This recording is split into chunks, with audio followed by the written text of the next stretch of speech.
A special call meeting, committee, and I think the only thing I want to do is talk about the capital plan.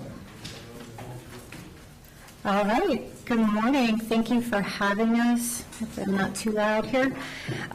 So as Chairman Turnipseed said, this is the presentation of the draft master plan update, water and sewer for 2020 to 2040. I'll just say up front that we're trying to keep this high level so that we're not here all day. If you do want to ask us any questions or any details, please just feel free to stop us and we'll be glad to answer. All right, so just kind of a recap on our team. Of course, you know, Laura and I, we've actually been working on JWC's master plan since its inception. So we prepared the original and the last update. So this is our third time working on a master plan for you all. We also have EDT on the team, Engineering Design Technologies. That group is headed up by Francis Kungu, who I know you haven't met yet. He's kind of been in the background helping us with a lot of technical advisor role, giving an outside perspective on maybe better ways that we can communicate the information. He's most recently reviewed the last master plan, gave us some feedback. His group is also going to be in charge of developing the project database for the master plan. So you'll start seeing their presence as we move forward from here. We also have Chatham Engineering, is I know electrical engineering group that you're very familiar with. They're out of Savannah. Charles has worked on numerous projects for you all, many of your master pump stations, 4003, 45, or sorry, 35, 36, and a lot of work at Academy Creek. So he's very familiar with your systems. He helped us with the evaluations, gave us some really great insights into areas needing improvement and areas that are really well done. And then we have Raf Tellis with us. We have Tony Hairston and Joe Williams, and they are going to be presenting they've been working on the financial model, basically how we're going to fund this master plan. And they'll be giving a nice update on that later in the presentation. So next, we just really briefly wanted to walk through the major goals of the master plan and what we'll be highlighting today. First thing, of course, is population projections. Quite a different approach this time to the master plan. In line with the county and the city's comprehensive plans, Laura's going to go over that. We are also going to go over the major transmission, water and sewer system condition assessments, again, high level, mechanical and electrical condition assessments, and then we'll talk about our ranking methodology, the probability and consequence of failures that feed into the risk prioritization. Next, the rehabilitation capital improvement plan. And this will look at not just things we saw out in the field, but look at your capacity at your plants, ability to meet the needs of your existing customers, and then wrapping up all the recommended rehab improvements and prioritizing them. Next item is the expansion needs of the major water and sewer systems. This will look at the 20-year water and sewer demands that are coming from those population projections, any need for additional treatment capacity, either at your water or sewer plants, need for conveyance expansion, so new pump stations, force mains. This also takes into account septic tank phase out and private well system phase out, if that's relevant to the area. Next item is the cash flow needs, the financial model that Raf Tellis will be presenting. And then the last item is the project database, which we haven't started that yet. We wanted all the projects vetted and reviewed by staff prior to jumping into that aspect of it. So next, we just wanted to step back. This really isn't a great transition slide, but we wanted to stop and acknowledge all the work that we saw that has been done. Like I say, Laura and I have been working on JWC master plans for 10 years, and we have seen such a significant change, not only in the amount of funding and money that's been spent on the infrastructure. We highlighted some of the major projects there, the 2 expanded water production facilities, your pump station improvements, the SPLOST Phase 1 projects, Phase 2 that's coming, and then a lot of other, maybe not major pump stations, but a lot of improvements made on your electrical systems. You've been studying your I&I problems and taking a systematic approach to it. And then, of course, all the work at Academy Creek and looking at your treatment plants. You've really taken a asset management and risk-based approach, and it's obvious that you're moving from a reactive standpoint to a proactive and predictive. So we just wanted to acknowledge that we've really seen a change. Okay, and then I know you all clearly know your service area, but for the public, anyone who's not aware, the JWSC, Brunswick-Glynn County JWSC service area spans the entire county, except for Jekyll Island. You have 3 water systems.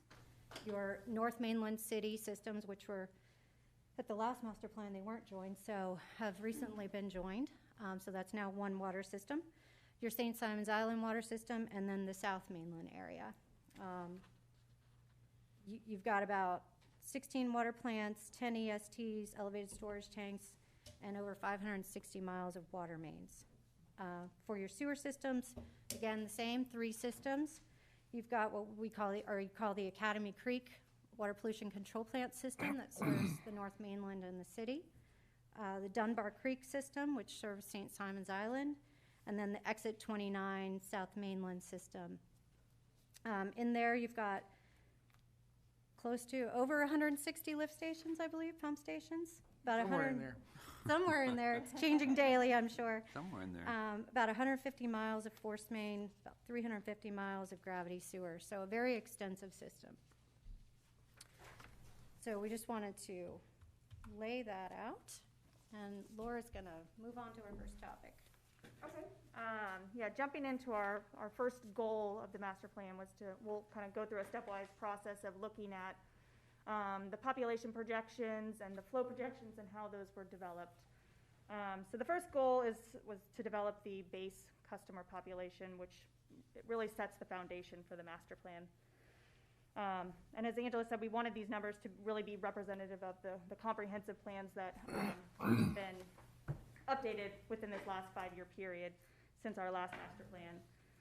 So working through this, we had dialogue with the city, with the county, with JWSC staff, and it was determined that the most representative population data would be the 2018 BAT study, which this is for people who are not familiar, the Brunswick Area Transportation Study, which was completed by RSNH, and it really represents an objective approach to these projections.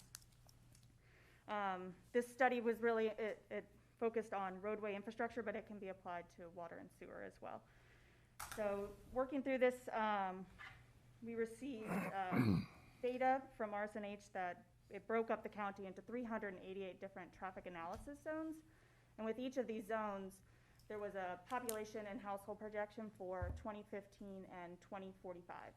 And so what we did was we developed a linear projection to come up with that 2020 base or existing population.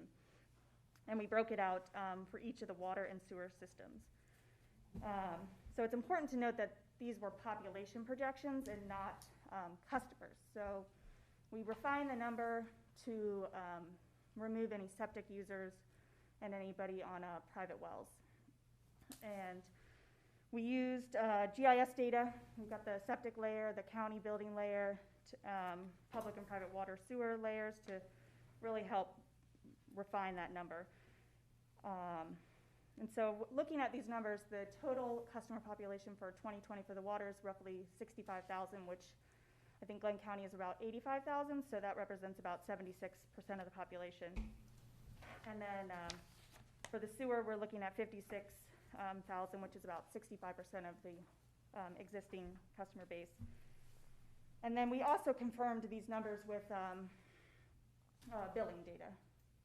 Sorry, did we have a question? I have a question, or actually a comment. I want a point of clarification.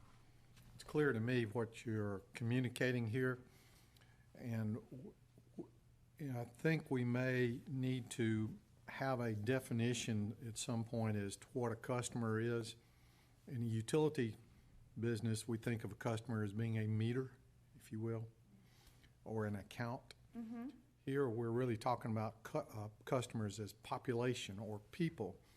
So somewhere we need to segregate that so that we aren't commingling definitions for the word customer, because from a reader's point of view, they may look at it and say, hey, I thought the utility only had 30,000 customers, but our master plan, we're saying we got 65, we got 56, so. That's something that adds in like a residential Yeah, equivalent so unit, or? let's define that in our final document, Okay, in a list of definitions. Particularly, it'll cover some of the abbreviations we have. Not every reader will necessarily understand those. right. So I follow where you're going. The analysis is sound. Let's just clarify that when we get to the final document, okay? Okay, yeah, and people have a misconception that we should just use the straight numbers from the TAS, but, you know, that's not representative of what your JWC system actually is. So we can definitely clarify that. Okay, so that's our base population. So the next piece of the puzzle is looking at our future customers. And again, with this, we utilized the BAT study with that linear projection, and we broke it into 5-year increments. And I realize there's quite a bit of numbers up here. But I'd like to understand the takeaway from this is that in the 20-year period for the water system, the system's growing at roughly 13,000, and these are customers, which we can also clarify with a meter or the REU. In comparison to, we've got also the 2015 number up there, which you can see how extreme that grew. And so the takeaway for the water system is the growth was 0.8% to 1.3%, and it varies a little bit per system, but those numbers are really in line with what we're seeing in the comprehensive plan. And then on the sewer side, we're seeing a 1 to 1.6% growth, which roughly is about 15,000 sewer customers. Can I ask, why is there a difference between the water and the sewer? It's a growth of, and that's a good point, also, when we were looking at this, you've got customers that are on septic and customers that are on private wells, and then you've got some that are on water and some that are on, right, yes, on both of them. So the numbers vary based on how the system is growing and how customers are being added to the system. So more customers, you're suggesting that more customers will sign up for sewer than for water, is that correct? We have a higher existing water customer base, and that increased difference in sewer is for failing septic tanks that would get on our system at that time. Okay, assuming we have service to the area. Right. Where That's okay. correct. Correct. Okay.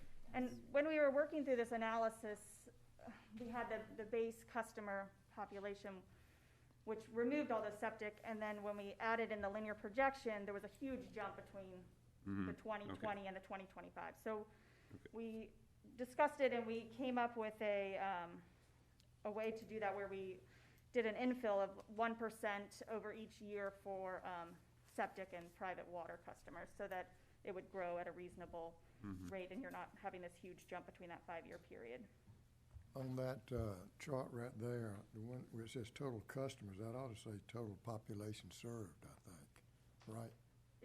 Yes, Going back to what Bob was saying. and I do think, yeah, we could refine that a little bit better to be more clear, that that's a customer, not a household, it's You may even want to use the term consumer. consumer. And the whole idea with these projections, and it goes back to the base, is that we're working to develop a per capita rate, so that's based on how much one customer is using, but you can also equate it to households. So that's where the growth is, and the next slide I'd just like to go into, why was there such a big difference between 2015 and 2020, just to kind of highlight, the change of that. Oops, let me look at my next set of notes. And so there were quite a bit of reasons that there was such a big change, mainly going back to the methodology of the projections. In 2015, we met with various stakeholders, Southeast Health System, FLETC, the college, the board, school board, various developers, and everybody in this had a different voice and a different opinion on growth and how fast things should be growing. And so we really didn't have a unified approach on how to project the population moving forward. So for this master plan update, we really came up with the systematic approach of using the BAT study, which is reflected in your comprehensive plan. Another point to mention, this is the map that we have up here is your land use, which has changed significantly since the 2015 master plan. A lot of areas north of Highway 99 are now conservation, which used to be what was known as the Northwest Quad, which was a large development. Areas on St. Simons are now moved from development areas to conservation areas. A lot of the areas that were medium residential have shifted and now are, low density. So just lots of changes, with the refinement of that comprehensive plan for both the city and the county. And additionally, we brought in the growth line. So you can see that pink line was what we used for the 2015 master plan. And we really brought it in to that brown line, which shows where we're allowing growth. And the comp plan really encourages, development for areas that are sufficient with public facilities and available infrastructure. So the comp plan's really trying to develop in a more strategic way as opposed to just, all throughout the county. Okay. So now we've got our base population, base or existing, and we've got our future population. So now we need to equate that to what do the flow rates look like. And to do this, we developed a per capita rate. So basically, it's the usage per person in gallons per day, basically either consumption of water or generating of sewer. And so we developed a per capita rate for each of the 3 water systems and each of the 3 sewer systems, mainly because they're all characteristically different. The way that they use water or generate sewer is different. And to do this, we analyzed 3 years of monthly operating reports for the water system. So what was the production look like on the water system, and then 3 years of DMR data for the wastewater plants, which is the discharge monitoring reports. And so basically you look at those flows over the 3 years and you take your base population, and that tells you how much is each person using water or generating sewer. And so with this, we also reviewed billing data to remove any large commercial areas or industrial areas that just were not really indicative of a residential community use. And on the sewer side, we also looked at, we analyzed the rainfall data from NOAA to look at the dry periods. So the rates are up there. The water system rates are within line, typically with what you see with an industry standard. However, you will see that the sewer rates are significantly higher than the water rates, which just goes back to the I&I that you're seeing in the system, the high groundwater levels. On St. Simons, it's also showing some of the tourism effects. So St. Simons certainly has I&I issues, but there's also that other factor of the tourism. Okay.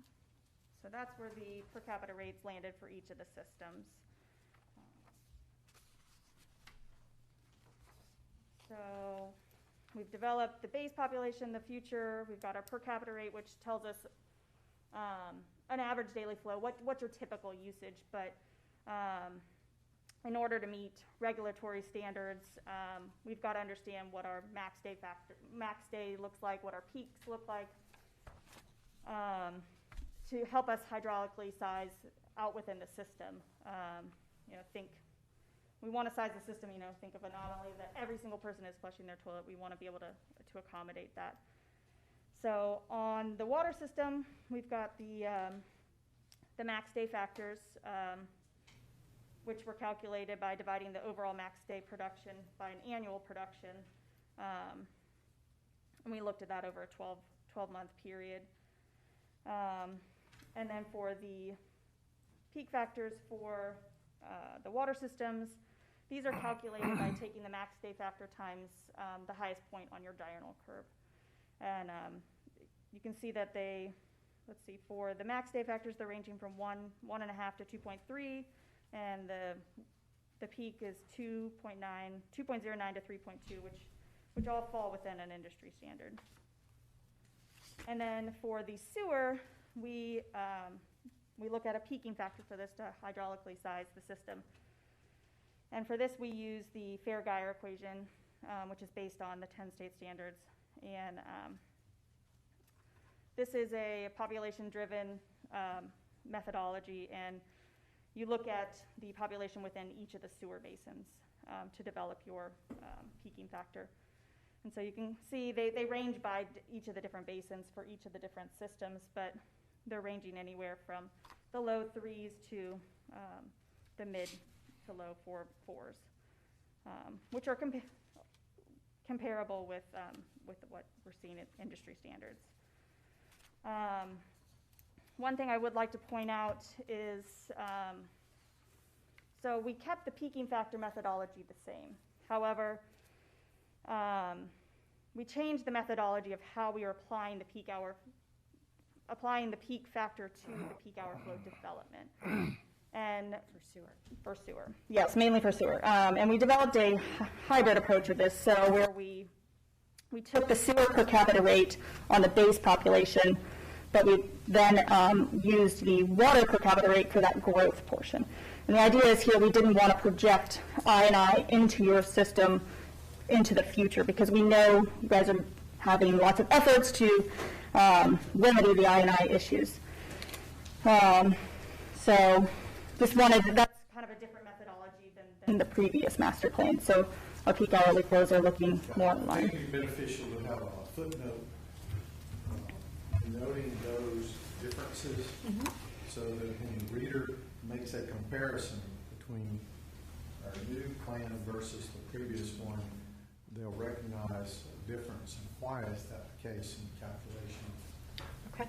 Right, and yes, we know from the last master plan, these were hot topic items, and so we want to make sure that everyone understands our reasoning. If it's not a footnote, just a paragraph explaining here was the methodology and what our assumptions are, and those are aligned with industry standards. And likewise, for these numbers on this slide, is perhaps a footnote or comment saying that, by the way, these are in alignment with industry standards. Not unusual. This is typical. Yeah, and then we can highlight any deviations. Yes. Okay, moving on. So, oops, pull that forward. So, want to take all of that and look at determining what our system looks like over the next 20 years. And so, what you'll see on these slides, there'll be 3 of these slides, one for each of the systems, and we kind of have the water and the sewer on each of them for comparison.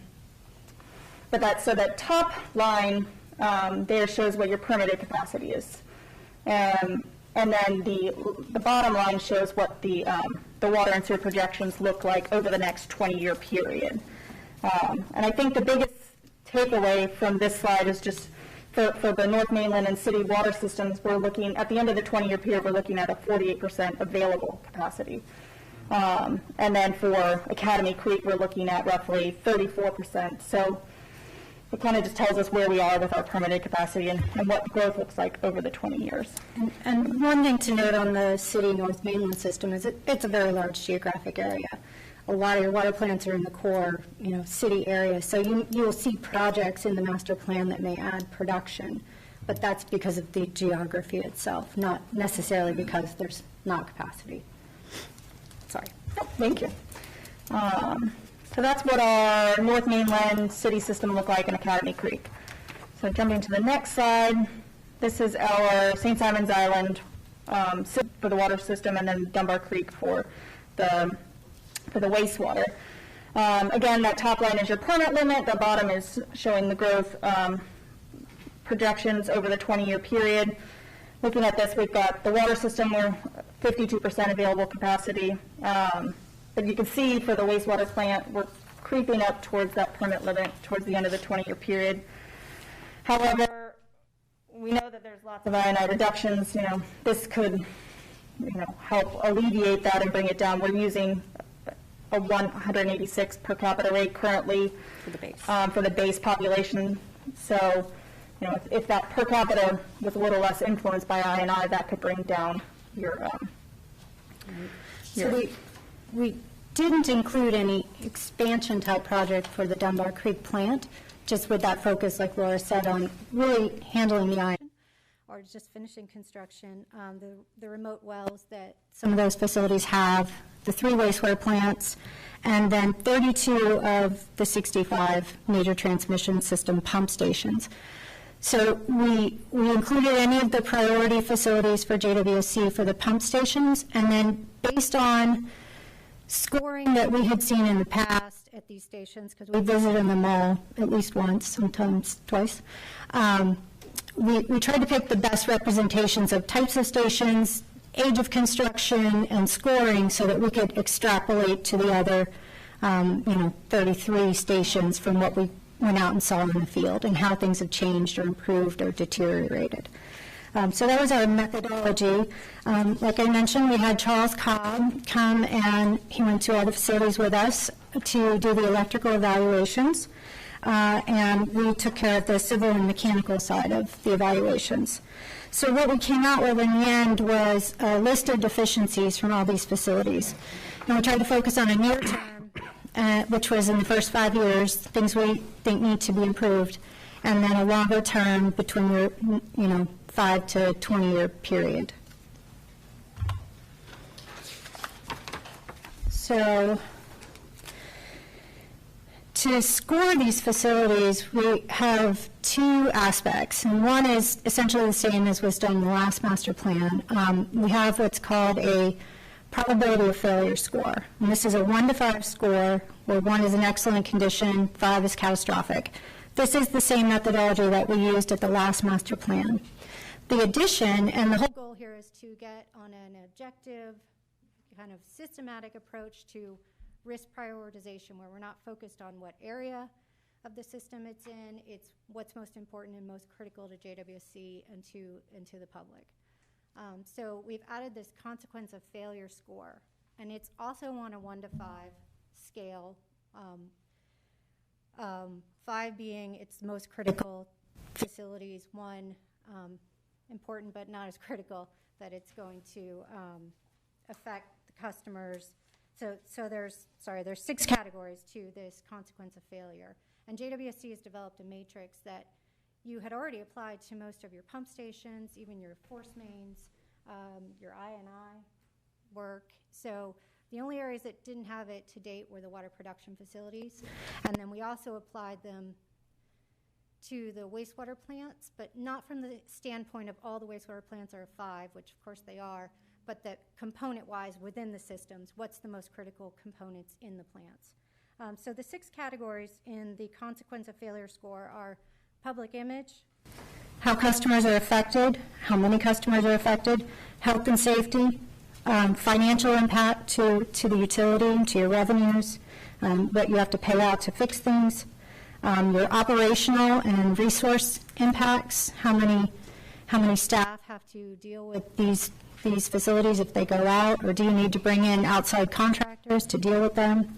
And then, of course, vital one, regulatory compliance. And does it put you into consent order territory or not? So there's a range of categories across that identify the 1 to 5 scoring for those. And so the little chart on the little graph on the side is really just a visualization of identifying the high-risk projects. So you've got your probability of failure on the bottom, your consequence of failure on the y-axis, and that red category is showing you where they're intersecting, and these are your highest priority projects. We use this as a visualization, but we also went a step further and gave an actual score to the risk category, which I'll go through in a little bit. So talk about water systems first, and we just wanted to show you some examples of a excellent facility versus one that needs some work, more on the 4 to 5 end. This facility is the reconstructed Southampton water production facility, so both the electrical on the left and the high service pumps, those are at the Southampton facility. It's a relatively new reconstructed facility, so I would expect that everything would be a 1 or a 1.5. Makes you feel any better, Ridgewood looks exactly like this. Ridgewood does look exactly like it. That's right. So I'm going to flip down to next slide. So this is kind of the other end of the scale. I will note there were no 5s in the water production facility, so I couldn't show you any pictures of 5s, but these are some 4s. The facility on the left is at your I-95 water production facility. A big takeaway from Charles on the electrical systems is, and you have to realize a lot of your water plants are very old, is that the equipment is outdated. It's functional, and your staff are keeping it operating, but that it's basically at the end of life and needs to be upgraded entirely. So this is one facility that he was concerned about at I-95. Like I say, it's just the MCC is outdated. It's kind of hard to see in the picture, but it looks like there's almost burn marks in the middle of the MCC. So, these are the things he's looking for: surge protection, disconnect switches, arcing issues. And then over on the right picture, this is at your exit 29 Southport well. And I will note this is only a fire well. It is not a water production facility that is in normal operation. I believe it may be started once a month for regulatory issues. But we wanted to look at, the well flange here. Your wellhead protection is very important from a regulatory standpoint and from health and safety. Keep that water clean. So, when we see the corrosion and things like this, it's a little concerning, and that's the reason that it has that score. But again, this is not one of your typical operational water production facilities. So when we went out and looked at the water production facilities, I've talked about some of it, but what we were really looking at was condition of your high service pumps, how's the piping, the valving, are they corroding, is there any short cycling of your pumps, looking at your storage capacity and condition of your aerators on top of your ground storage tanks that really provides your treatment, the wellhead protection, just like I talked about, flow meters. In past master plans, there were a lot of problems with flow meters that were identified. It's a much better situation, but there are still a few issues. The condition of your chlorination facilities, whether there's a generator, what the fuel tank is like, is it above ground or underground, secondary containment on your not just your fuel tanks, but your chemicals, and then general security. Certainly security at water plants is a critical, vital issue. I know we had a facility in Florida that just made the news a couple weeks ago. From the electrical standpoint, like I mentioned, Charles was looking at the service coming in, the disconnect, the grounding systems, whether there's backup power, the fuel storage, he also looked at that, the power distribution systems like this motor control center here, whether there's surge protection that's protecting all your equipment, if you have disconnects on your equipment. And lighting and safety are something that he always identified. You want to make sure you have your proper clearances and that your facilities are well lit. Especially the water production facilities, they're in buildings. If the power goes out and there's no lighting, people can get hurt trying to get out of the building. So that's something he took a look at all the facilities. So I want to just go over a few of the typical issues we saw. I will just tell you overall on the civil mechanical side of things, very good condition at your water plants. The electrical, like I say, Charles, identified a lot of issues, but most of it just goes back to the sheer age of the equipment. But it is functional. So typical issues we saw on the civil mechanical side were, just corrosion, not on the high service pumps and piping. Those have all been very well painted and maintained, but some on some of the wells and the discharge piping from the wells. A couple of the finished water meters, I think at Goodyear, Fancy Bluff, Southampton, and Harrington, there were some issues. Ground storage tanks, just needing cleaning, painting from that standpoint. And then you do still have 2 underground fuel storage tanks at Airport Water Production Facility in Mallory that need to be removed and replaced with above ground tanks. From the electrical standpoint, again, outdated, marginal condition, electrical distribution, no surge protection.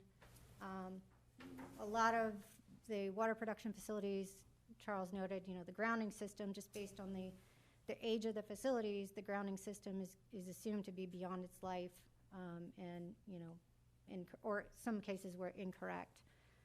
There's a couple facilities that didn't have generators, Golden Isles 1, and then Canal Road, which is also a fire well, so not as critical. It actually has a generator, but there's a leak in the fuel line, I believe, so it's offline.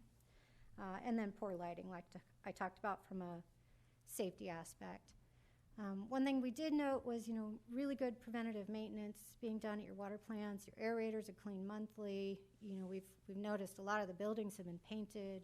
The piping has been kept painted, which just protects it from corrosion and extends the longevity. So we noticed a lot of really, really good changes and maintenance being done. This next slide, it's a little difficult in this forum to kind of go over everything that we saw and any problems or issues, but I just tried to summarize a little bit for each system. So for the city and North Mainland water system, you have 9 water production facilities. On the civil mechanical, they range from a 1.5, so a very good, to a 3.5, which is a fair middle of the road. And on the electrical, 1 to 4. So 4 being the poor condition. I do have a note that there were 3 facilities that had a 4 score on the electrical. That was Canal Road, I-95, and Brunswick Villas. And Brunswick Villas probably had the worst scores all around, so I just wanted to point that one out as far as what gave it those scores. So a little bit of information there. St. Simons Island water system, you have 4 plants. The Northampton facility has been taken offline after the Southampton was upgraded, so now it's 4. Your scores range from, on a civil standpoint, 1 to 2.5, so very good condition. And then electrical, again, 1 to 4.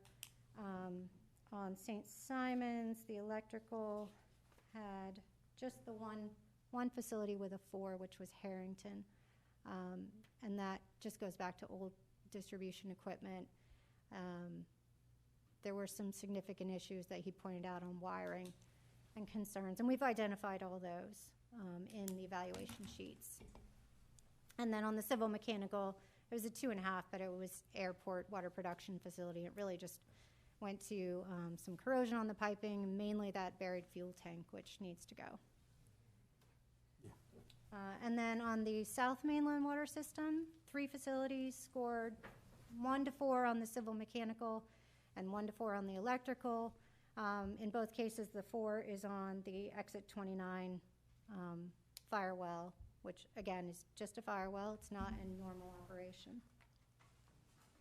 Did want to point out, again, some of the major changes, the Southampton plant coming, being reconstructed and online. Northampton's been taken offline. Ridgewood water production facility, I think, is either completing or online. It's online. Howard Coffin, the well was rehabilitated in 2020, new impellers and straightened out here. And then one other change we saw was standardization in the chlorination equipment. So like seeing that standardization, that was very apparent at your facilities. So that was generally our findings on the water system. Anything you want to discuss in more detail? I know it's a lot. When we made an assessment of the lighting, it's a pretty generalized term here. Yes. Did we assess the foot candle level in the work task areas, or was it just the age of the fixtures? It was multiple points, I would say. It was the type of fixtures. Fluorescent. Fluorescent, HID, and Charles made a note, need to go to LED as they fail. But also the emergency egress lighting, particularly at the water plants in the building. So if the power went out, there's no emergency lighting. Yeah, I would like for us to be more specific in our description when we offer that, because the terms used are blanketing the system, and I don't think that's an appropriate descriptor. Okay.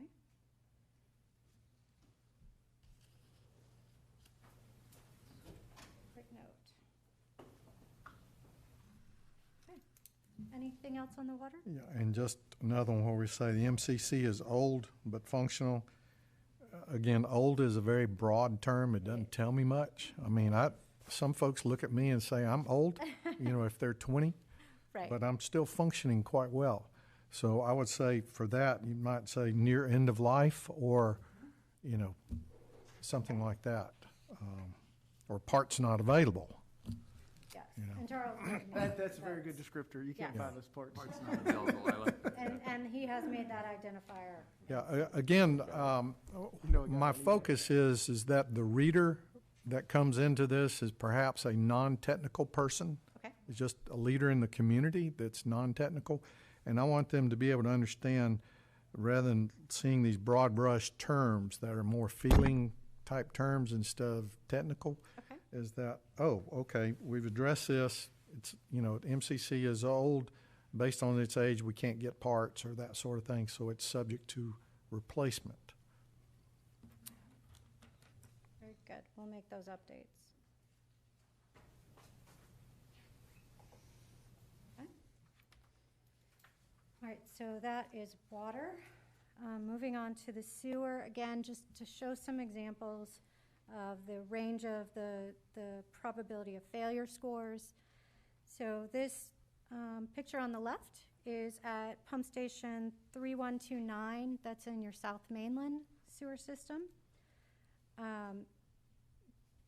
This has a 1.5, particularly, well, you can see there's no corrosion on your guide rails or your chains or, the piping inside the wet well, which is where you're going to get all that corrosion. This also kind of highlights JWSC's approach to using resilient materials in areas, exposed areas, to high hydrogen sulfide in your sewer system. You're also using HDP piping now in a lot of your pump stations. So between the stainless steel, the 316 stainless steel, and the HDP piping, you're making a lot of inroads to resilient materials that are going to reduce that rehabilitation effort you have to make every 10 to 15 years as things corrode, just based on the environment that they're in.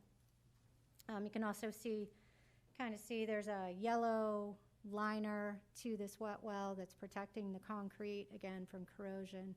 So it's things like these that are really helping to increase the lifespan of these facilities and this equipment. And then the 2.0 on the electrical, that is at pump station 4028, which was recently upgraded on the 2016 SPLOST Phase 1 project. Made a lot of changes, JWC's made a lot of changes on their standards on the electrical equipment, which Charles provided a lot of feedback on those. But you can see the junction boxes behind for the pump stations, and the disconnects for the pumps behind, and then the junction boxes. So it's really protecting your equipment.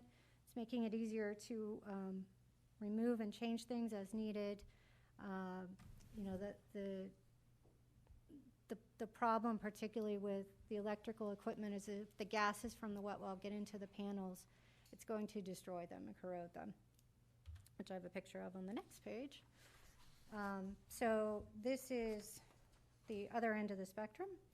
The 4 on the left for the civil mechanical is pump station 2053 on St. Simon's Island. And I think you can see the corrosion in the piping and the guide rails. If these pipes go out, you can't pump water.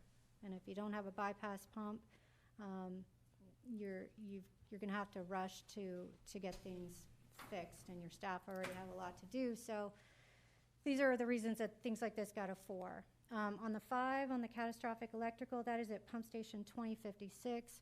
And it's kind of hard to see, but you can see the corrosion on the inside of the box. This is from the hydrogen sulfide gas getting into the panel, so there wasn't isolation from the wet well. So the gas is getting in, and we think this facility also used chlorine. We're trying to deal with odor, I believe, in the past, and some of that has created corrosion in the box too, and the panel. The panel to replace that has already been ordered, so it will be fixed in the very near future. I've seen that Make one. a note of that. good. We have that. So, make a note real quick. So things that we looked at, you know, it's kind of similar on the electrical side of what we looked at. We're looking at the service coming in, surge protection, the grounding system, are there equipment disconnects? The wet well isolation is very important at these pump stations. And there's multiple ways to provide the isolation. It can be an air gap, it can be a junction box where conduits come in and then leave, you know, with a gap between them. Looking at generators and things like that. On the civil and mechanical, looked at, again, the condition of the wet well. You can see in this picture, even though the pipe's all corroded, your wet well itself is protected from a HDPE liner. We looked at the pumps. You know, are they operational? There were some facilities that only had one pump in the well. Not many, but a couple. Looked at the age of the pumps, the discharge piping, as I talked about, the valves condition, bypassing capability. Is there a bypass pump there, or do you have a connection to use a portable pump to get flow into your force main and go around the wet well? Looked at your security, fencing, and then the general site civil condition. Do you have erosion or, you know, any other problems out there? So, let's see, kind of similar to the water, go over a few typical issues that we saw. Again, you know, for us, from the civil mechanical side, the corroded pipes for the discharge piping, that's a very big concern. So we look for that. The guide rails themselves, if you can't get the pumps aren't stable, you can't get them out of the hole, is a problem. Corroded valves, damaged or failing wet well coatings or no coating at all, which may be eating away at your concrete. No fall protection. Noticed pretty much across the board, maybe if you want St. Simon's Island, you've got fall protection at your wet wells now, whether it's a netting or a lift-up kind of grating that is under the hatch. So that was really good to see. And again, no discharge bypass setup that allows you to work around the wet well, and then just the age of the pumps. So we tried to go in, and JWC has pretty good records on the age of the pumps and when they were put in. So we tried to look across the 20-year cycle and see when we thought, you know, to build in pump replacements. On the electrical side, there were issues with no surge protection provided, improperly installed service grounding, and there's a lot of different aspects that Charles found to this, so it's hard to identify them all here, but no wet well isolation of any kind like you saw at the 2056 pump station and the impacts of that, insufficient or no cable grips on your pump cables in the wet well, corrosion in the control panels, and then again I will update the site lighting concerns.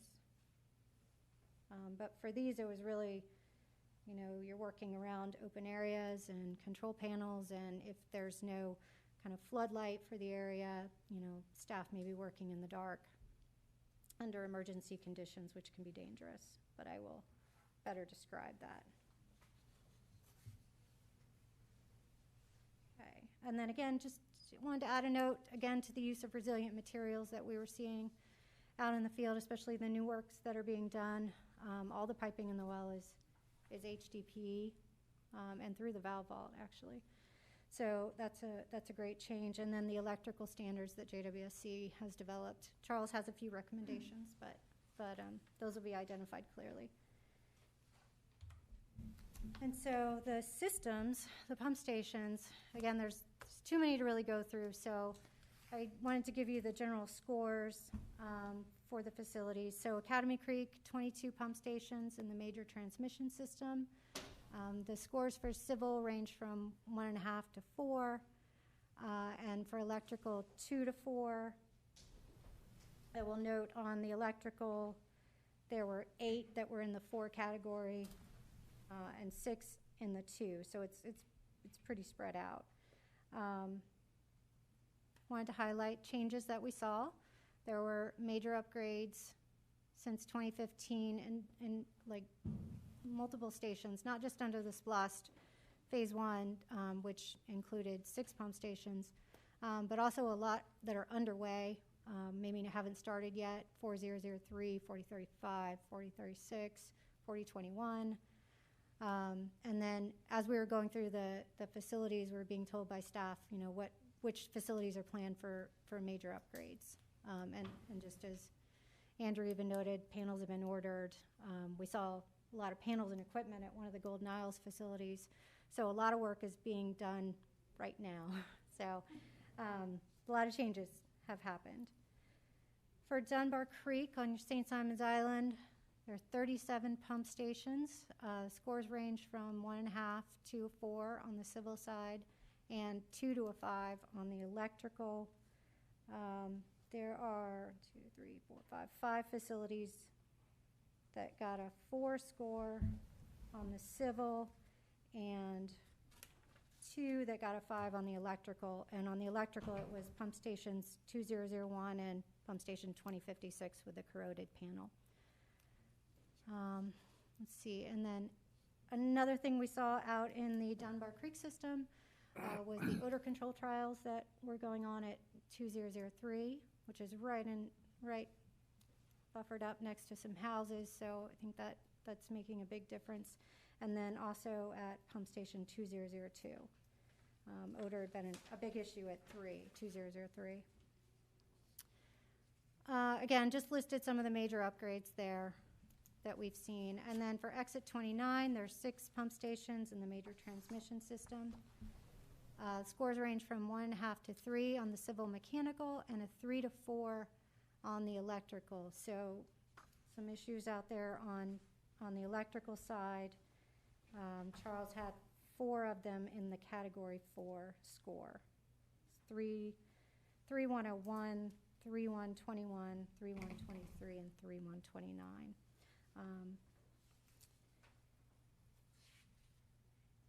And just the major upgrade that we saw since 2015 was pump station 3114, which almost had a complete rehabilitation.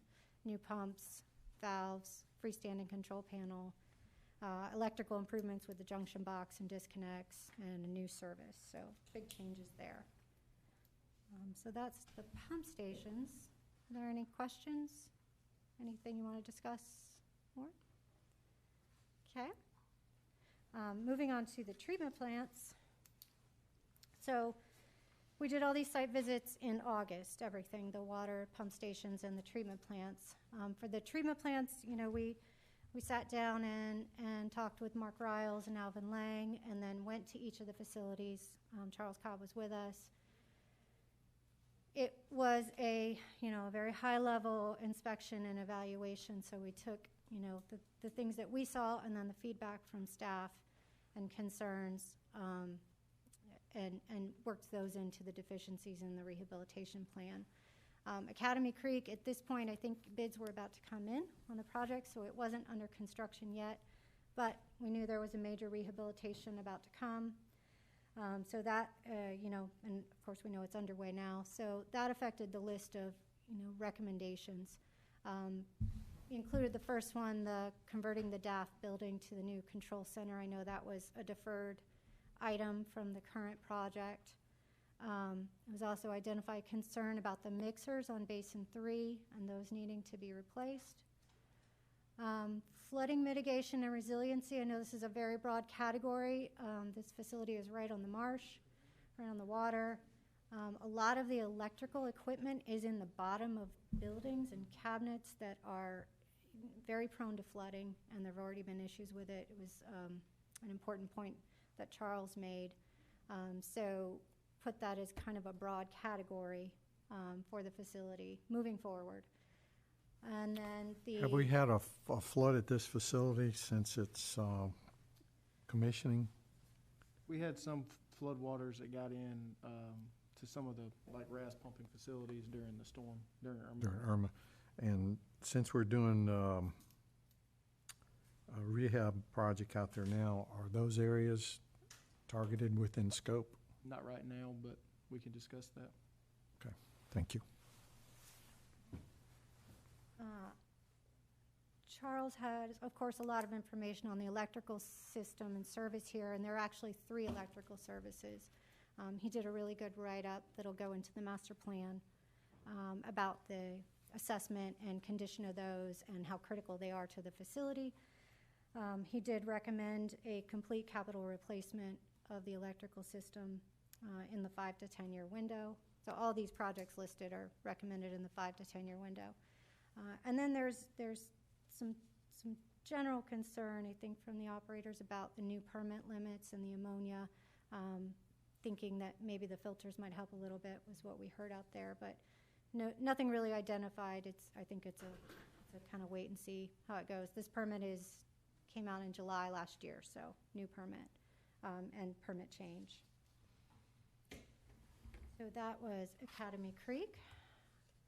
Exit 29, notes. So this facility only runs 25, 30% capacity, I think, right now. It's in very good condition. There are a few recommended improvements. Adding another bank to the UV system was one of them. Adding an additional implant reuse pump.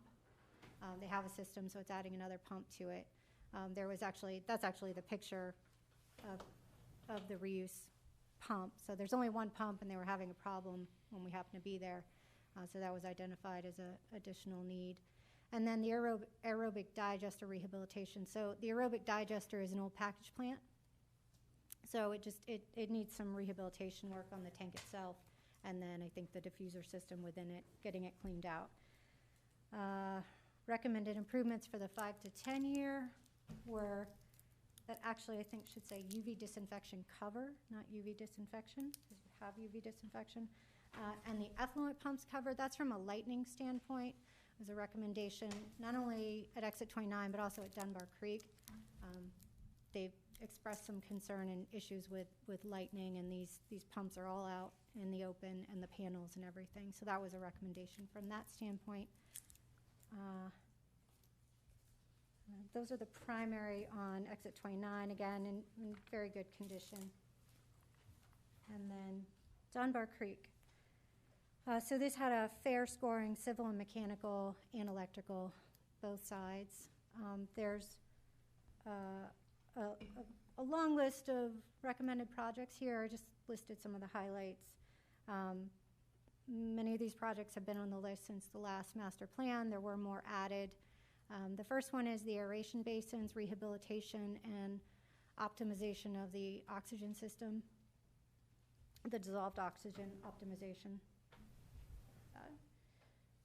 Another is expansion of the UV system. Just hydraulically, I believe it gets overwhelmed at peak flows. So expansion of that. Again, that's been on the list since the last update. SCADA system improvements, addition of an implant reuse pump station.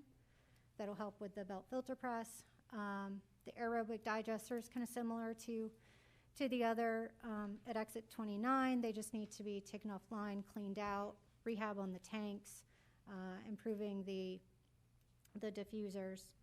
The disc filters, that's a new project. So that is rehabilitating the aquarobics disc that are out there, and it's really the cloth on the face of the disc that needs to be changed out. And then anything else internal to those components, and repainting the steel basins themselves. Adding or upgrading the biosolids polymer system needs to be done. And then this last one, adding a cover over the post-aeration system. It was identified or noted that there's a lot of problems with algae growth in the post-aeration basin, and bird droppings and things, and that a cover over that would help a lot with the algae growth. Like I say, there's some other projects that you'll see on the list that we're going to give to you, but these are the highlights. And then we did have electrical replacement, but not until the 10 to 15 year window. So those are the treatment facilities. Any questions? Okay. Laura's going to go through the I&I assessment, the inflow and infiltration. Thank you. So Angela went through, all the physical components at a lot of the facilities which drive the rehabilitation plan, but another aspect is inflow and infiltration, which we've discussed. So this slide is just kind of a general overview of what is inflow and infiltration, just for the public's knowledge. So it's kind of two components. Inflow is groundwater getting into your system at the ground surface, or water getting into through manholes or cleanouts at the ground surface. And then infiltration is groundwater actually getting into your pipes underground through cracks or fissures or joints that are not aligned correctly. So this is a big component of the rehab plan. And why are these issues? It creates loss of capacity, not only at your treatment plants, but also through your conveyance system. It's taking up capacity for transferring the water. Other issues are additional cost for the conveyance and treatment relating to power or use of chemicals. And then also there can be structural damage to the systems. If a pipe is failing, there could be a roadway collapse, which causes safety concerns. We'll just kind of go through this. So I wanted to go through the methodology and how it changed a little bit from the previous master plan. Previously it was wholly a desktop evaluation for all three of the systems. However, there's been extensive studies on St. Simons Island, so we wanted to harness that since it's the best available data. So there's sort of two different methodologies for Academy Creek and Exit 29. We stuck to that desktop evaluation, which means we looked at pump run times. We looked at dry pump run times, and then we looked at when there were wet weather pumping conditions. And we wanted to determine the change in flow, what's happening during this dry and this wet event, to kind of understand how the water is getting into the system. And so the idea was that we would develop a gallons per day per linear foot, which typically for an 8-inch pipe is 1.5 gallons per day per linear foot. And I believe that's in the standards for JWSC. And so we did this desktop evaluation and we kind of categorized where the worst problems were. I think I might have jumped a slide. Oh, no. Okay, I'm sorry. So we have 5 different categories: negligible to critical, which is a 5, which is your worst case. And then for Exit 29, or for St. Simons Island, we used the data. There were, I think, 26 pump station basins, but you guys had 44 different flow monitoring places out within the system to isolate different legs of the system. And so we looked into that, and we tried to get all the data to be apples to apples, so we would understand, what that gallons per day per linear foot was. For Academy Creek, there were 31 different sub-basins, 6 for Exit 29, and a total of 44 for Dunbar Creek. And just to kind of give you an example, some of the stuff we were seeing out there, a few of the pump stations, would typically have 10,000 gallons per day, and we were seeing during a rain event 20,000 gallons a day. So it's seeing double the amount that would be normal. So going through kind of, this slide looks at the critical and the high sub-basins. So for Academy Creek, there were 7 that fell within that critical, 5 that were in the high, and then for Dunbar Creek, we had 4 critical sub-basins, 6 fell into the high category, and then for South Mainland, there were none that fell into the critical or high. So stepping back and looking at the results, the conditions were what we would expect. A lot of the basins that fell into that critical and high are sort of the older systems that maybe have clay pipes or high hydrogen sulfide. So the results were typical. However, there were a few basins that were maybe unexpected, that were newer condition. Materials would be PVC, which we typically wouldn't see high I&I. So kind of helps us maybe go out and look at where the problems during construction, maybe help us isolate those issues in those basins. So for this slide, I really just wanted to kind of highlight, what's JWC's response to I&I, and, since 2015 to now.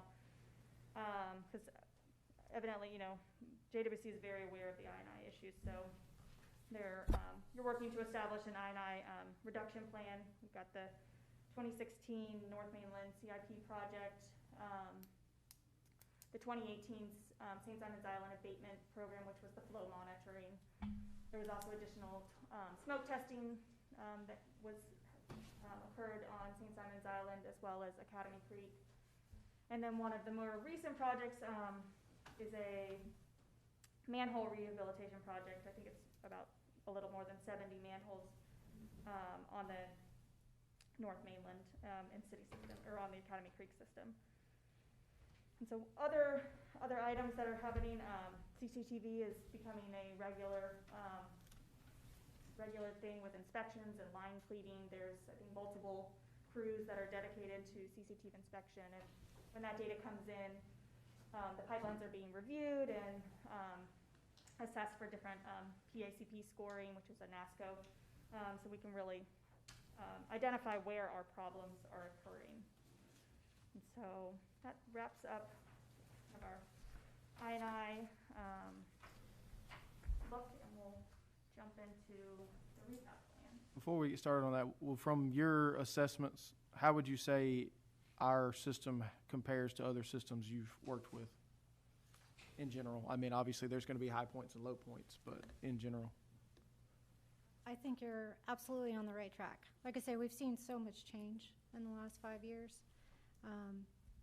We deal with a lot of coastal communities and a lot of systems that have similar problems, or older systems, and everybody always, they're trying to make improvements, but the way you're going about making improvements, I think, really makes a difference. And your risk-based approach that is being very proactive and predictive, I think it's just a huge change in what we've seen. As far as how your system is, I would say you're in better shape than a lot that we see, with similar conditions, as far as age and coastal location and I&I. We do a lot of work in St. Augustine, and they're in the same boat, the same problems. They're also making systematic approaches, but it takes time and it takes the right approach, and I think you all are certainly on the right track. Okay, so we went through, the physical assessments, the site inspections. Laura went through the I&I. So the other part of the analysis of how your existing system is doing and how well it's serving the needs of the existing customer base, consumer base, is looking at the hydraulic modeling and looking at your pump station capacities. So Laura worked in the sewer gems model and looked at a desktop analysis of your pump stations and the flows coming in, what the capacity of those pumps are. Drawdown testing is another thing that's become a regular effort at JWSC, which is great. Really shows you if things are changing or if you've got a problem in your system. So all that information was put together. Also on the programmatic side, looked at dealing with the galvanized and the transite water mains in your system and how to improve those systems, get rid of them, replace them. And the cast iron force mains, there's two that serve pump station 4028 and pump station 4048. So those are projects in the rehabilitation plan to replace those. And then the water meter replacement program. I know they're just now in a water meter replacement program, so we put that replacement kind of at the tail end of the 20-year period. But we have gone through some of these programmatic system improvements. Some of them are annual, have different methodologies, or just come up as that 20-year period comes about. So we talked a little bit about it before, about the risk priority. So we had the charts that show the visualization of where your critical facilities are. They're in the upper right quadrant. But we also use the methodology of simply using the probability of failure score and the consequence of failure score, taking the product of those, and that is your risk score. And the higher the risk score, the higher the critical nature of the project. I will note on the probability of failure for the water plants, pump stations, the wastewater plants, we had both a electrical and a civil mechanical score, so we just took the highest of those two scores. And again, this is just kind of the visualizations, hard word.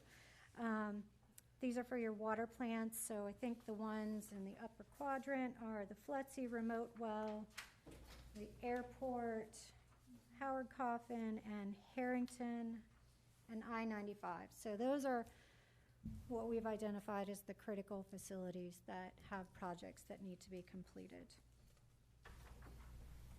Pump station, I know you can't read this, but kind of shows you where you stand, and this is for the 65 pump stations. And as part of the master plan, not only do we, we have the projects listed out, but we've also, this time around, developed some more summary tables that I think will be very helpful, along with the project database, of course, but to what we call it the task 3, but it's the major assets assessment, and it's identifying what we found and what the problems are. And then we've got the risk prioritization tables themselves. And we'll include those kind of as the lead appendices, I think, in the master plan, so that they're a quick reference guide for where the problems are. Okay, so here is the numbers. So what we've got is these are the water projects.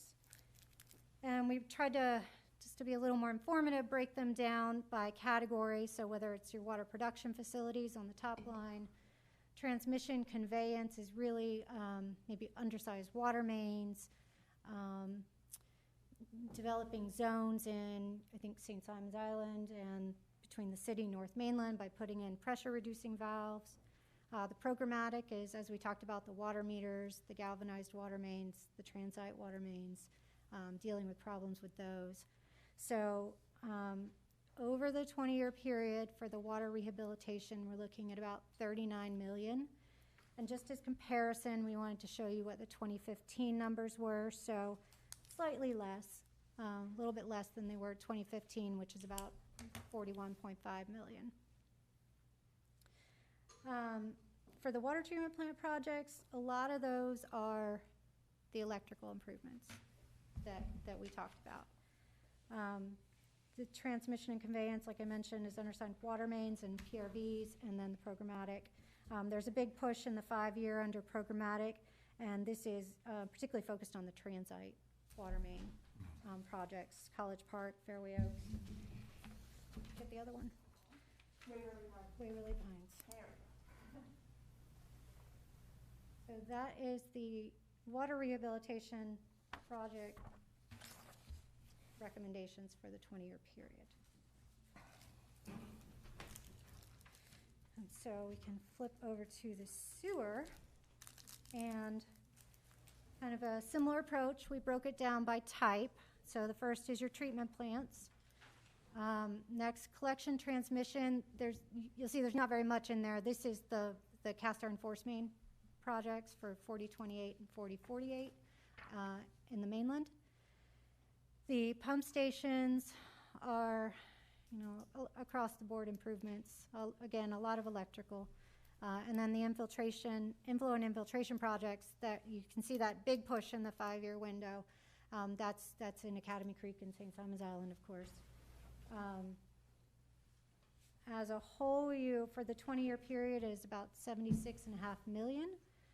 And the rehab sewer from the former 2015 was about $67 million. So I would attribute the majority of that change, bigger push on the I&I and the electrical improvements. Charles really gave a comprehensive evaluation that we didn't necessarily have before. So moving into the expansion plans.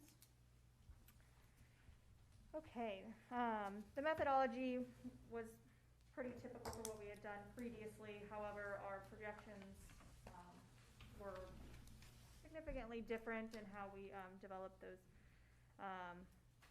the ADF and the peaking factors, and just with the growth overall. So for this analysis, it was a combination. We utilized the hydraulic models that we've developed for both the water and the sewer system, fed in those new flows, looked at what, how the pumps are running, and for the water side, the difference in the pressure zones. We also did some desktop analysis running hydraulics on for like force mains, and really the guidance for the expansion plan was to understand, pump station available capacity, what the fire flow looked like in the system, if there are any low pressure areas. Also bringing in, private well customers and septic conversion projects.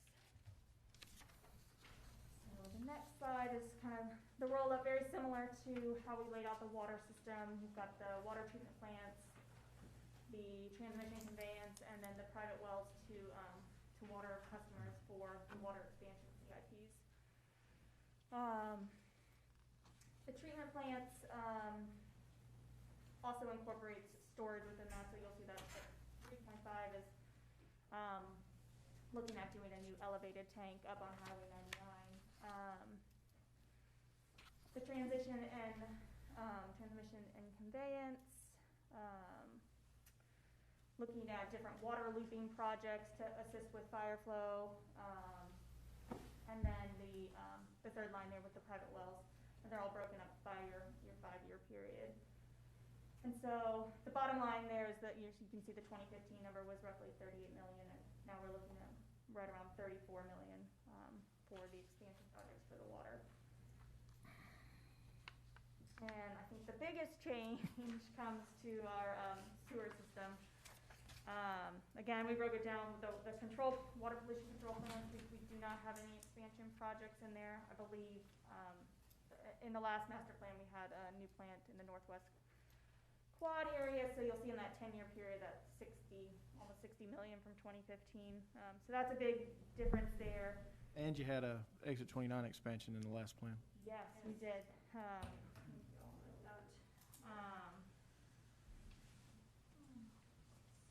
So the collection and transmission, I think that this was related to some of the gravity main.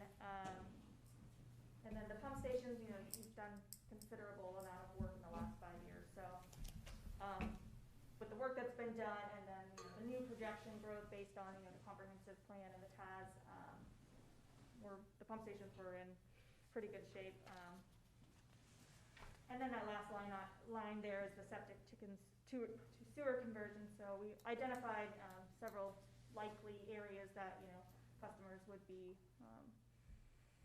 wanting to connect, or based on different ages of septic tanks. So we identified just different projects throughout the system. Are those throughout the whole service area? Yes. Okay. And you did the same for the water, the private wells, and the septic? Yes. And is it the same group for the two of them, pretty much, or? I know there's Area A and Area B, which those were two projects. If there's almost guaranteed to be a sewer project associated, Yes. but Right, just because yeah. there's a sewer project, they may already be on our water system. On our water system, they might be adding, I know there are some people like that. So that number is based on, the total dollar number is based on the number of people you could project would come in, and the cost of the utility for We that? actually laid out the project and estimated it based on, pump station cost, footages of pipe. We kind of looked at it as a high-level conceptual design. Okay. To understand the cost for those. Okay. And so in comparison, you can see we're looking at roughly 40 million for the sewer expansion plan versus what previously was the 165 million. So quite a big change for that. And then I think I'd say so. the last slide for us before we get into the cash flow projection, really we just wanted to kind of have a roll up here of all in one place. This is kind of the takeaway of where we were and where we are now. For the 2015 master plan, in total over the 20-year period between the rehab and the expansion plan, we're looking at almost $315 million.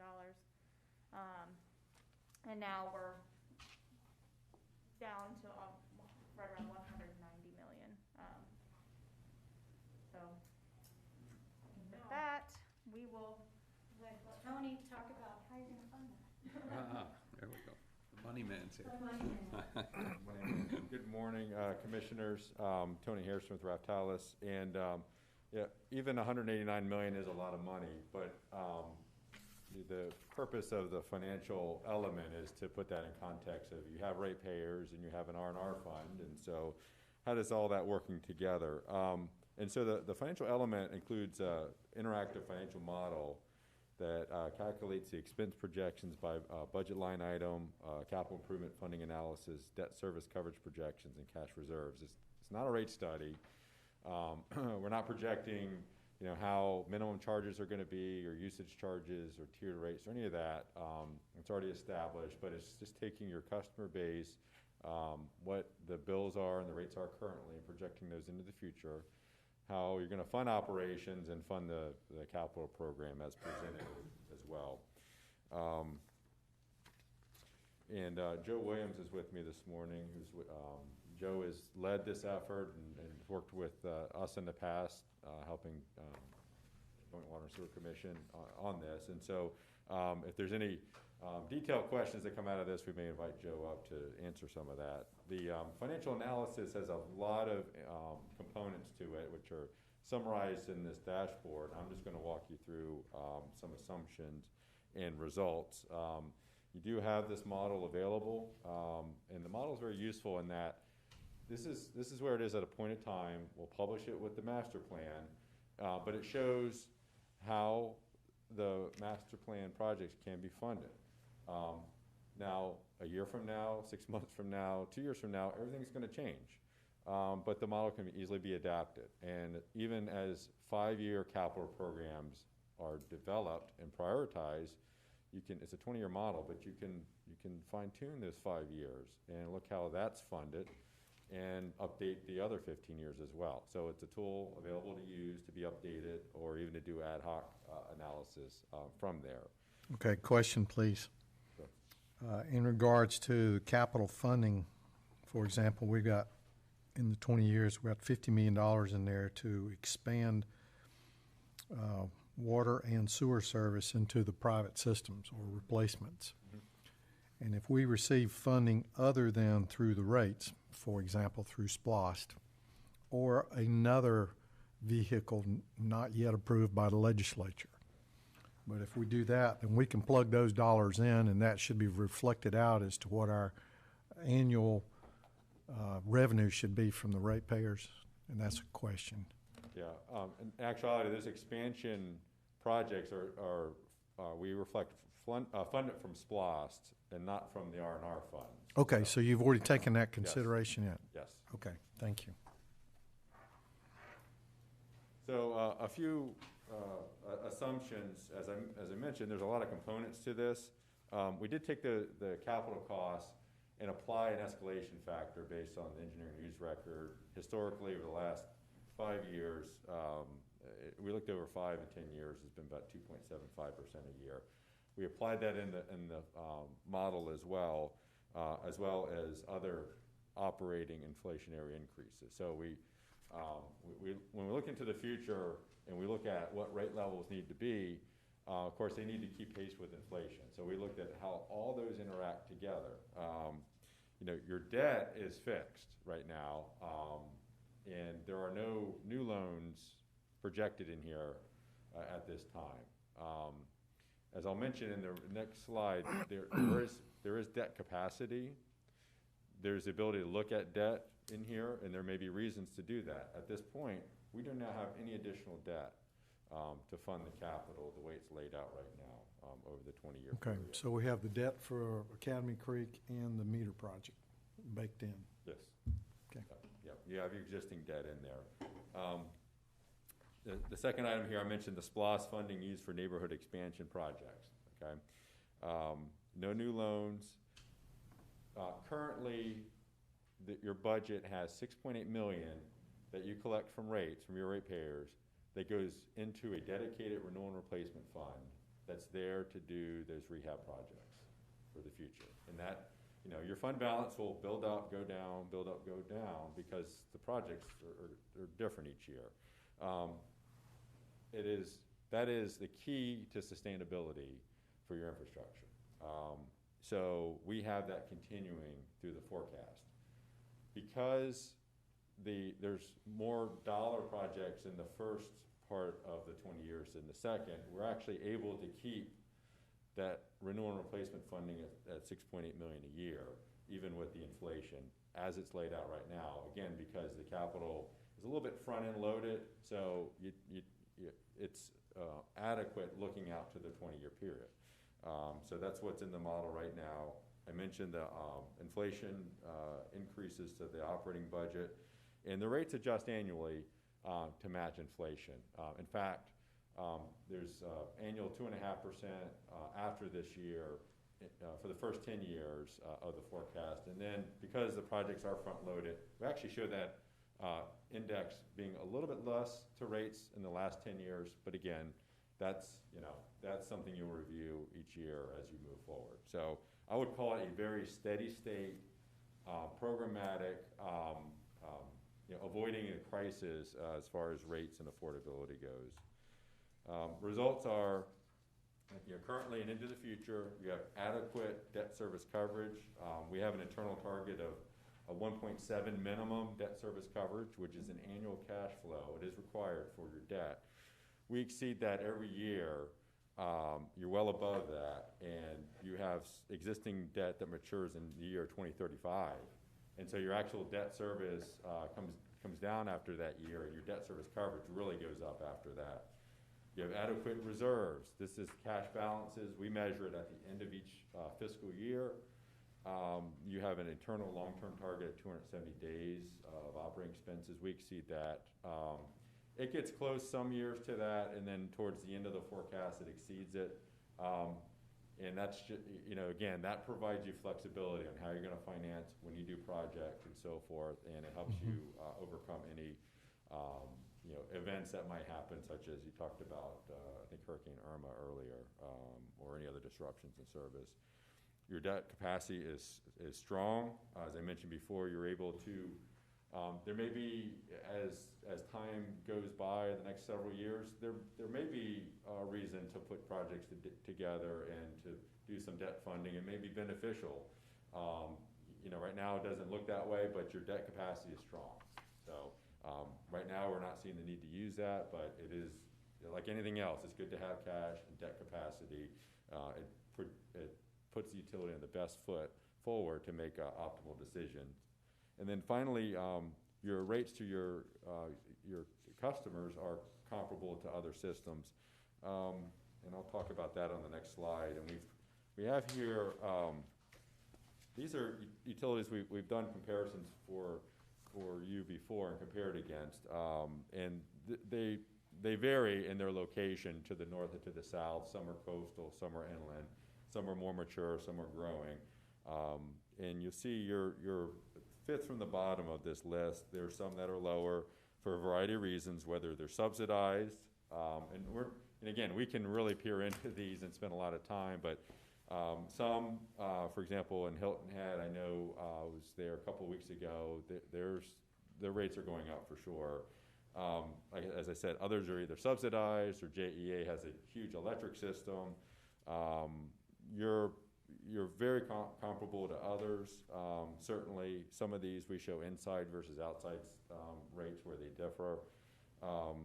The takeaway is that we don't project the need for large increases, but only inflationary and cost of living type of increases that can be communicated to your ratepayers. It provides predictability. There's not a lot of changes to explain to ratepayers, and given the capital program and what we can anticipate for operating at this point, you're looking at a steady state moving forward. How many gallons was this? This is 5,000 gallons. Which would be approximate your average or median user. Median is actually, I think, a little less than 5,000. And just a quick question about JEA. Were you suggesting that they are subsidizing their water and sewer rates with their power, or Is it economies of scale? Probably economy of scale in the That's under what I would administration think. And customer service and all that, you know. Okay, Big system too, you know. sure, thank you.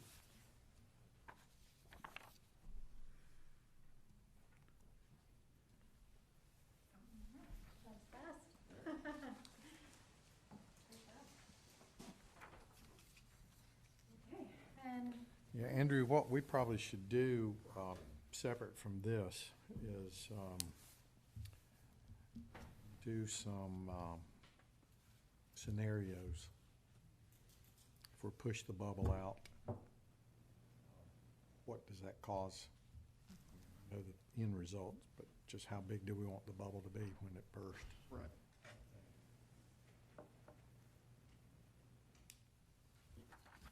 Okay, thank you. so we're at the wrap-up point. So next steps moving forward are, so we want some feedback on, from you all and from staff on the prioritization and the projects themselves. I've brought information that'll provide that. We can certainly provide it in Excel format if you prefer, or PDF. Get that feedback, and then we can go ahead and start the project database. But we really want to make sure that we're putting the projects in that belong in the master plan. So the project database is going to include both rehabilitation and expansion projects listed in Microsoft Access. It's going to include various components of each of the projects, the location, the system, if for expansion, maybe the flow projections that went with it, the rough order of magnitude cost, implementation recommendations, risk score. And this will give you a lot of control, very similar to the cash flow model, the financial model. You'll have some control over how you're planning and how things need to be moved around. And it's noted that it will be interfaced with GIS, which I think is really important with the system that you all have. Next item will be the presentation to the JWC Commission, which I believe is scheduled for the 18th. We'll want to talk to you about time, Andrew, for that.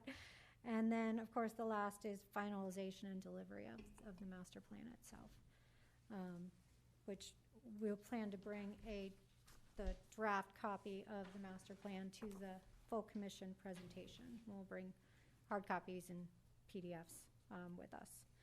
So that's our next steps moving forward, and then really just wrap up. Any additional questions or recommendations for the next presentation? Was it too long or too much detail?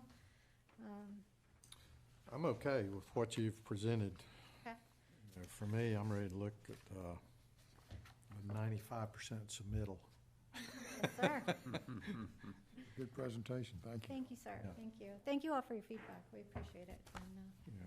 As far as the presentation goes, the granularity is sufficient, and the suggestions I offered is just a little more granularity on a few things, but those are things that should be in the plan or footnoted in the plan, not necessarily for presentation. okay, very good. And I like the points you made, particularly about the assessments and less emotional.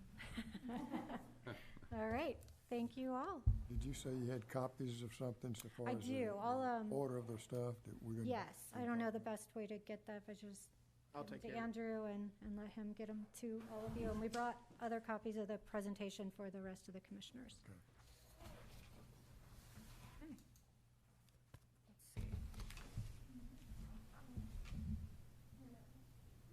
Let's see. 20 minutes under schedule. Yay. Pretty Your good. AVA just skyrocketed. Yes. We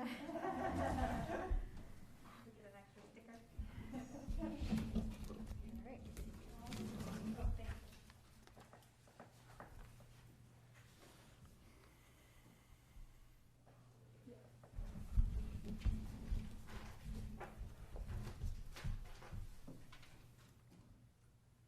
Anything else?